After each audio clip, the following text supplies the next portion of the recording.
Hello everyone, odedex here. Welcome to episode 140 of my Simple Let's Play. So I'm down here in my applied logistics room, and that's because in the previous episode I've added the production of Obsidian. And in case you missed that, I actually did that as a part of another project, and you can go ahead and watch the previous episode if you missed it to see how exactly this works. And now, this episode today, I'm going to complete this little project and actually go ahead and do something else I wanted to do for quite some time. So, that project that I'm working on, of course, is the production of diamonds through coal. Like, take excess coal and create diamonds out of it. And that's something added by Industrial Craft 2. Again, I covered this in the previous episode, not going to talk about it too much again. The thing is that this small project is actually a lot simpler than it might appear to look. Mostly because I've got most of this completely automated by Applied Logistics. So this will be relatively easy to craft and to manage. Just a few steps, but overall it's really easy.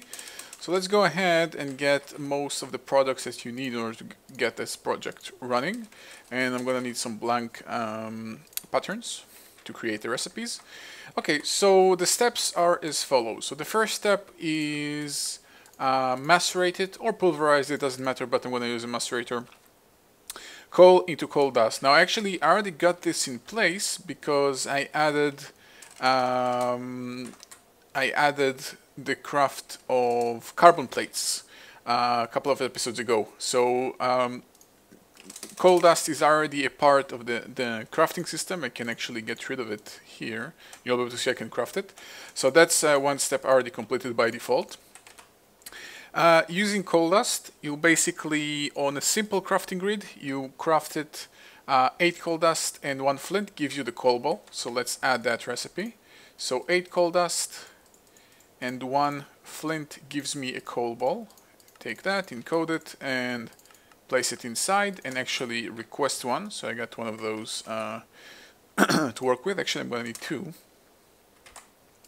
So give me please 2 coal balls. It's a simple crafting recipe, so it goes really fast. Coal balls are now compressed into compressed coal ball. Very easy. So let's compress one so I can actually have the product and use it to create the recipe. So let's get that compressed coal ball and add a custom recipe that says that if you give me one of those, I'll give you one of these back. Encode it and add it to the interface right here. You can see this is where I've added the carbon plate, also advanced alloys, dense copper plates, bunch of recipes I've added pretty much when I lost my graviton graviton chest plate by accident. Using compressed coal ball, you take 8 of those and combine them with an obsidian to create a coal chunk. So let's create this pattern quickly again. Encode it and dump it in here, because again this is a normal crafting recipe, and let's actually craft one. So this will take slightly longer because it now goes through the process of compressing everything, so it takes a little bit longer, but there we go. So now I've got the coal chunk, or actually, you know what, I'm going to need another one actually. And pretty much the coal chunk is the last step. You simply compress it in a compressor and you get a diamond back. Actually, I don't need any more because the final custom recipe just uses a diamond, so I don't need to compress it and get the actual product. I can simply just place it on the grid, paste a diamond, and do this. And now I've got everything in place. Now actually got all the production line in place to create diamonds. The next step will be basically setting up the rule set of when to create those diamonds. And that is, I basically, in the previous episode, I already removed the dampening of coal. You can see it's missing one link here. Well, it doesn't seem like it's missing, but I did take away the disposable coal into void pipes. So what I'm going to do is actually use one more of those automatic resupply systems. So I'm going to need probably some ME cables. I'm going to need an export bus, and I'm going to level emitter, and I will need an interface. And this will be actually very easy to craft. Since now pretty much my system knows how to craft diamonds, what I'm going to do is actually very simple. I'm going to place that usual ME interface, the export bus, and I'm going to need 1 diamond on me. And, whoops, wrong way to get diamonds. I keep getting that mistake. 1 diamond. And I'm going to tell that export bus to only craft, always craft, when it receives a signal, diamonds. And that level emitter will be connected right here. And it will check for the coal count of my network. So that will look for, let's go, instead of 100,000, which what I had before, let's go for 64,000. So 1,000 stacks. So if I have more than 1,000 stacks of coal, go ahead and create diamonds. And now, since I have a very large backlog of diamonds, of coal, at least above 64,000, I have 36,000 extra. That's quite a lot. That's actually also a lot of diamonds. It will now go through the process of using coal over and over and over and over again to create diamonds. So now the compressor right over here should be kind of a full-time job. It will keep going on and on and on and on until eventually my coal count will drop below 64,000. And then it will stop, and then every time I go above it, it will go through the process of crafting a diamond. So that crafting process will actually run for quite some time now. But yeah, it's kind of a small and nice project to do. Now, obviously, if I didn't have all the infrastructure set in place, like the compressor running and the fact that it always powered and it has overclockers and everything, and the resupplying, auto self-resupplying system, if that wasn't in place, that project might have been taking quite some more time and a lot more complicated to do. But since everything is already set up in place, the infrastructure and everything, this just became a 5-minute project, which eventually will give me diamonds, and nobody can refuse diamonds, you know me, so there is nothing harm in that.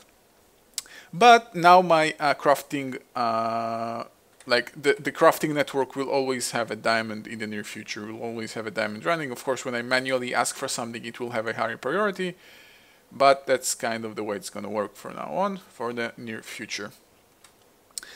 I'm actually more intrigued by the fact that whether or not I can actually... Am I actually using coal faster than I'm producing it? This is actually interesting. Yeah, you can see items stored. The count slowly drops. It does drop. That's a fact. There is no doubt about that. But, well, yeah, it does drop. There is... slowly drops. Okay, one more thing I'd actually want to do lately, and now mainly also now, since this compressor will be kind of running full time, I did notice that my blaze rod farm wasn't actually keeping up the way I'd expected to. You can see the numbers are dropping really fast, and that's mainly because my blaze rods don't actually manage to keep up with all those generators. So what I actually want to do is change the 4 corner generators right here to run on coal instead of blaze rods. That's kind of a minor change. But I'd like to start building up some blaze rods other than really struggling to keep a normal count of blaze rods. So all the existing blaze rods in the system from here will eventually get disposed, they will get used and then will be replaced with coal, and that's only relevant for those 4 corner generators. The rest of them, the 8 of those that side will still run on blaze rods when available. Right now it's not available, so I just dumped this stack of coal in here. But you know, blaze rods are free for me because I got the proper farm running, but so is coal, so let's use both of them if I can help it. Yeah, it's definitely going down, although now it's also being used in the generators, but still it will slowly over time go down. And did I create a diamond yet? Yeah, I created 4 diamonds already, so pretty awesome. Okay, so I come here to my wheat farm for a quick small check. You can guys actually see in the previous episode or 2 episodes before that I actually changed my holding track from Railcraft to the actual advanced track thingy from Steve's carts. I forgot the name. This one, the advanced detector rail. use that instead of the holding track. You can actually barely see it or not at all. However, the functionality is now what I expected the holding track to do originally. So it now holds the track in place because I set up a rule for holding it in place as long as I have more than 4096 seeds, and it does it. However, unlike the holding track, this one indeed also makes the engine stop running. Even the solar engine now collects energy because it's standing still, but it's not wasting it.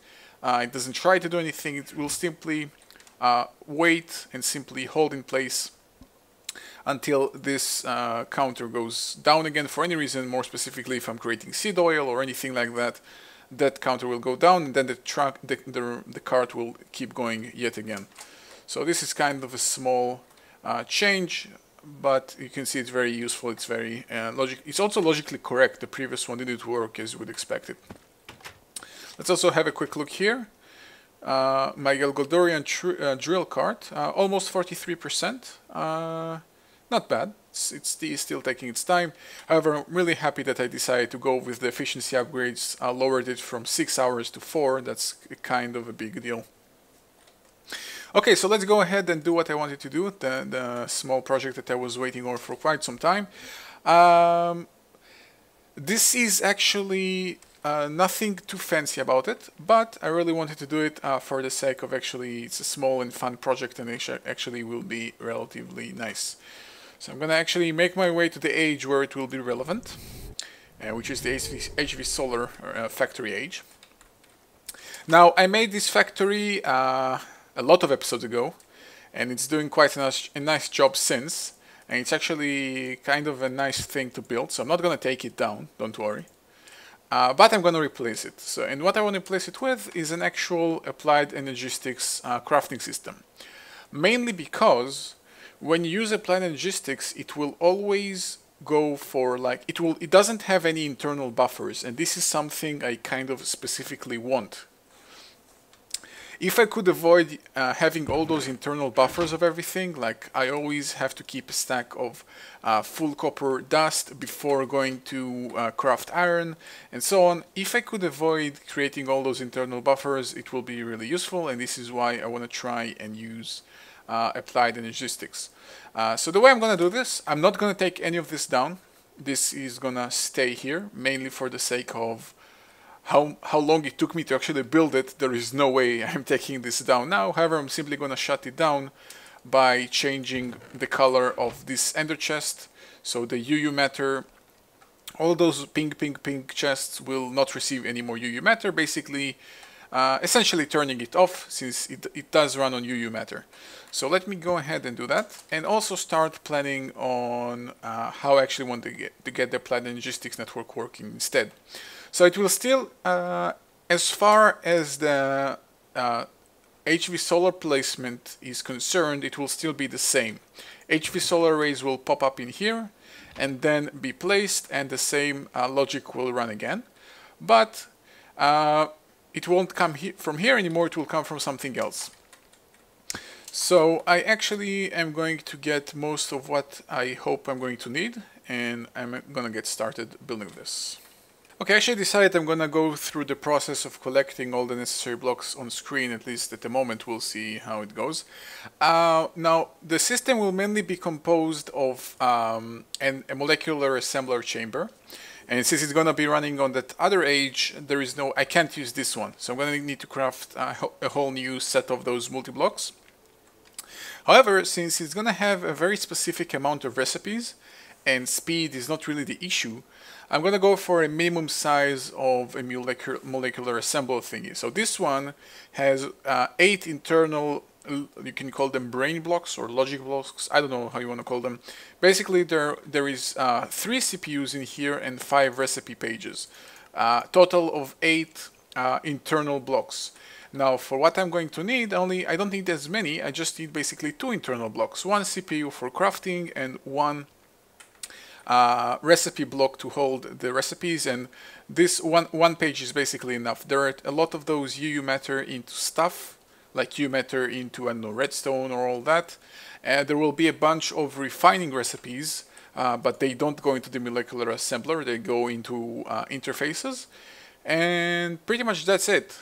And apart from that, I'm just going to need an export bus to run into the chest, the ender chest, which is the output, and maybe a little bit, maybe the brain block, the ME controller, and a little bit more, but overall it's kind of easy. So I'm going to need a crafting CPU, a heat vent, and a containment wall. And you know what, I changed my mind, I'm probably going to do this off screen anyway, so I'll be right back. Alright, so I've got myself the products to create that small molecular assembler that I'm looking for. I've actually added a bunch of recipes to this one, mainly those 4 materials, those 4 multi-blocks blocks, and just the crafting table because it's part of one of them. And I got myself also a controller, an access terminal, and I'm gonna steal actually this ME chest right here because it's not being used here anymore, and I am going to need at least one chest as a part of this system. Well, it's not a must. Actually, no, it is a must. I'm going to need a chest as part of this. And let's actually also get some storage disks. I'm looking for, I think a 1K will do. Pretty sure it will. Yeah, 1K storage disk will. You know what, let's go for a 4K storage, just in case. Okay, so I got this crafted. This should pretty much be all that I need. I'm probably going to need a couple of other things as well, but overall this is pretty much all of it. Let's get a bunch of those blank patterns, and we can hopefully get started. I also going to recolor some of it, so let's get some recoloring. I should have one more pink chest. I can actually steal the one from here. Yeah, it's not being used here anymore. And gonna recolor it. Let's recolor it because the Applied Logistics is awesome and kind of has its bluish color. Let's take some lapis and recolor it to be pink blue. It just broke some cables because of this chest, so let's reconnect it. Let's get some lapis. And this should be pretty much enough. Okay, so let's get back to that HV Solar Factory age. And the simple way to turn it off is simply by recoloring this to be pink, blue. So this is now a whole new network, so those pink chests will no longer receive UU matter, and pretty much essentially turning off the factory. Now, it still receives power. I'm not going to cut off the power line. However, since power is not being used, it doesn't make any difference. And there are still those timers running, but then again, no UU matter makes no difference. Now, I still have all the buffer, the buffer materials, and I'm definitely gonna use them. Don't worry about that. This is going to be used. But yeah, this is pretty much this factory turned off. So let's start placing the other factory. And this is gonna be very easy to do that. So first, let's put the export bus here. It will be connected to the same chest eventually, just from the other side. I'm gonna move it slightly away from here using some cables, just so you can pretty much see it's a different thing very easily on purpose. And right here I'm gonna set up the containment wall. So it's gonna be 4 up and 3 to each side. So just like this. Hopefully I got the exact numbers. Yep, I got this one. Let's see if I got the heat vents right as well. So one on the bottom, each one on the side. And see, this is a very convenient multi-block because, as you can see, you can pretty much make it as any shape you want. Just as it needs to be in this prism shape, some sort of prism shape. Let's have the crafting CPU downstairs, and on top of that, the pattern provider. And then simply seal it off with another heat vent. You can see the multi-block updates. It gives me a 1-page molecular assembler chamber, and it's connected, of course, and it has one CPU inside. So it's not going to be very fast, but it's going to be fast enough because this, at the moment at least, is not a very fast factory. Like, I don't produce that much UU matter so fast. From the time of disconnecting, you see, just took away 23 UU matter. So that's not that big of a deal. Okay, so the next part will be actually applying all the patterns, and this is actually a boring part. And I'm going to do this off screen because it's simply going to have like 20 something recipes, I think, and it's going to be very boring. Unfortunately, the feature to actually print recipes using the question mark from NEI is still not in the version that I am playing in. So it's going to be kind of a long process for me, but I'm going to head and do this off screen and I'll be right back. Actually, a quick change before setting up the recipes. I think I'd better just first connect the rest of the system to power and everything. So I do have a very nearby access point to energy right here, so I'm gonna use that. Place my ME controller right here, and I can steal some cables from this machine and set it up accordingly. Okay, so it will now receive some power. Let's connect it like this so it's a little bit less ugly. And for modification, I also brought access terminal so I can, easily access everything and see everything that's going. And I can also place the ME chest right here and give it the 4K storage. So that's a small change. And let's go ahead and actually implement all the patterns. I think I'm going to steal my pattern encoder from the overall temporarily and place it right here. There is really no need to build another one of those, so just going to steal it quickly and then bring it back after I'm finished. Okay, so far I've added all the UU matter recipes, basically all the recipes that are crafted using UU matter. Hopefully I didn't miss anything, I hope I didn't. But to make sure I also didn't, I'm not going to add all the recipes at once and then look for what I've missed. I'm simply going to logically add them at the right order. So those are all the base products. So let's also do something that I forgot first and actually interface with the pink blue chest. So I'm going to simply place it down here, and I brought an storage bus, and I'm going to tell that storage bus that it only interfaces with UU matter. I don't want to use the chest as side storage for anything else, so it won't store anything, any intermediate products in here. So that's kind of intended. I could, if I want to, tell it to store all the intermediate solar panels, so I can kind of like pull from here and conveniently do it. You know what, let's do that.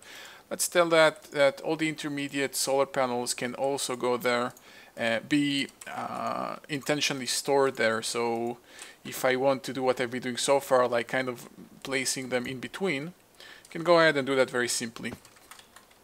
However, what I wanted to do, what I just was about to say, is that the next part is basically taking care of all the processing things, which the things that require processing is an extractor for sticky resin, a smelter or a furnace for the copper dust and the tin dust, a macerator for the coal and the gold ores, and basically then smelting them.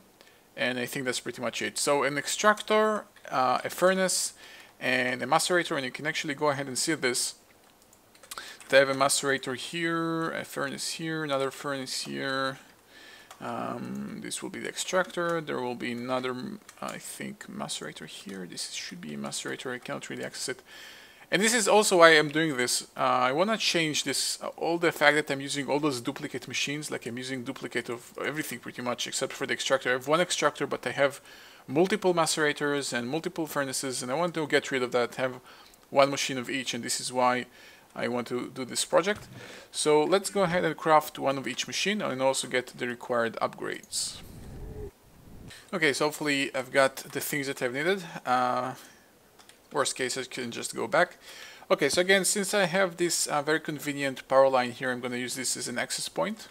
So I'm going to place those three machines right next to each other. I'm going to elevate them one block above ground so I can place them kind of nicely next to each other. So a macerator, an extractor, and a furnace. Each one of them will have the following upgrades. So a full energy storage upgrade, 2 transformer upgrades, and 10 overclockers, and that will be the same for each one. So 2 of those, 64 of those, and 10 of those, and the same for here. And now, since they're all connected, I can actually connect them to the rest of the power line. So they will now start filling up their internal storage, and because I have 64 storage upgrades, it's quite a lot. So now there is quite a little bit to fill up, but it will get filled up eventually. should see this MFSU fluctuating, and it is indeed it is. So that's pretty good. Let's go ahead and implement the relays. And I'm going to use the same thing that I've been doing over and over again. I may be wrong all along, like the two nearby interfaces cannot talk to each other, but I don't know. Maybe they can, and I don't want to get to the point where they actually can, and then I'll look silly. So let's have them in this kind of crisscrossing shape, so they're not touching each other. And each one of them will have, of course, their respective recipes, but altogether they'll be connected to the same network using some cables and simply connected here. So this is now the processing unit. So I'm going to continue implementing all the recipes, and I'll be right back.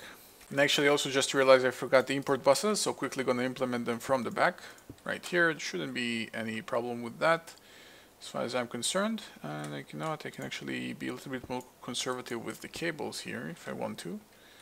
So, oh, actually no, I can't. It will look exactly the same either way.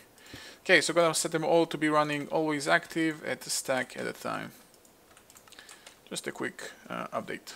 Okay, one more unconventional thing in regard to my factory is actually the production of cobblestone. If you recall, I did not use UU method to create cobblestone. You know what, I don't even know if there is a recipe to do that, but anyway, I used the igneous extruder to create cobblestone.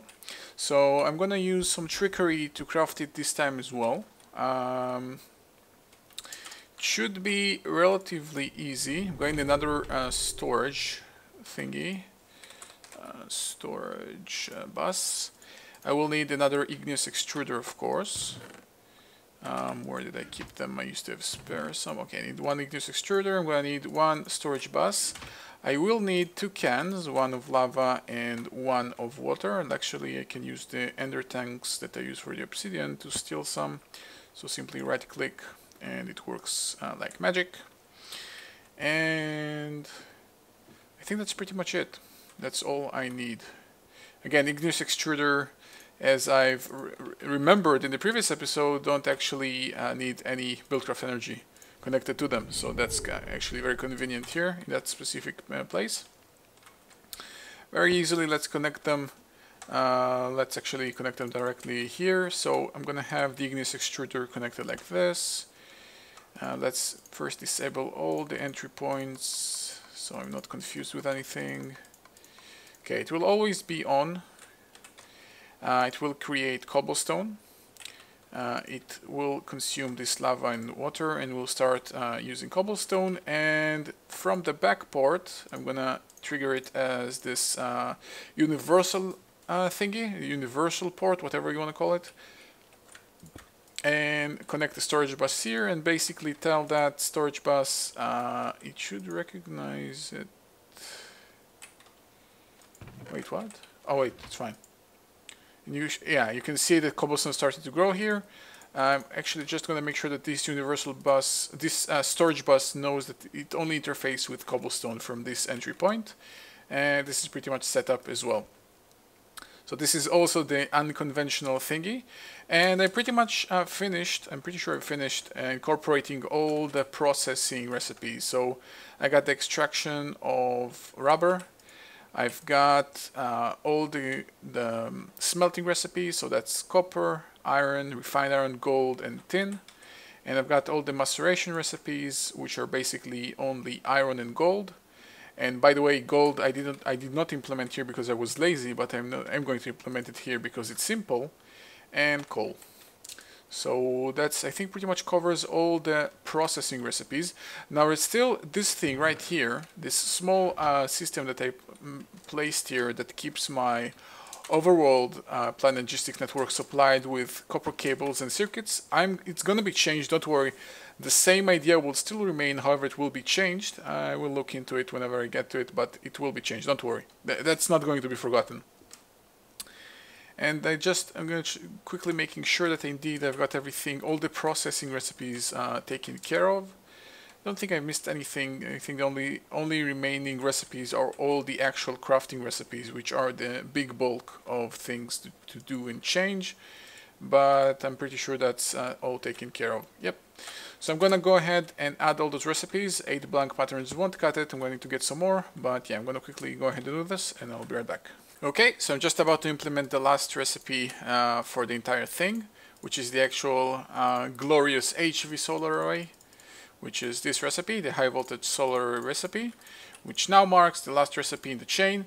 So you can see pretty much I added them in kind of a logical order, from first the electronic circuit to last the high voltage solar array. You can see the line, and I like the fact how this is pretty much more functional and more efficient than this. Well, this took so less time to create, where this took so long, and it's not as efficient. Although I really like this original Fabricator factory, it's kind of a technical fit in my opinion, but nevertheless I'm going to start using this instead.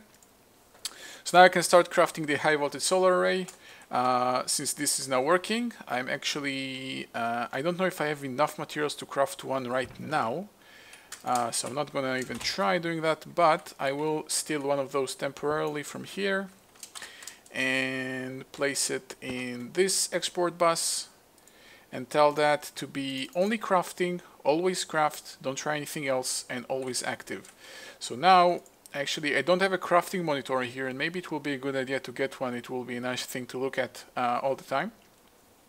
But now there will always be a constant movement of things. You'll be able to see the UU matter being fluctuating up and down.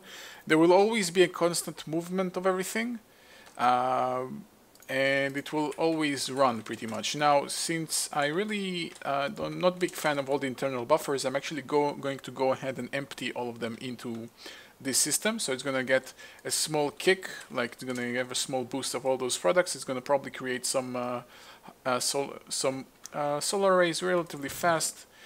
And this is what, by the way, this is what I did.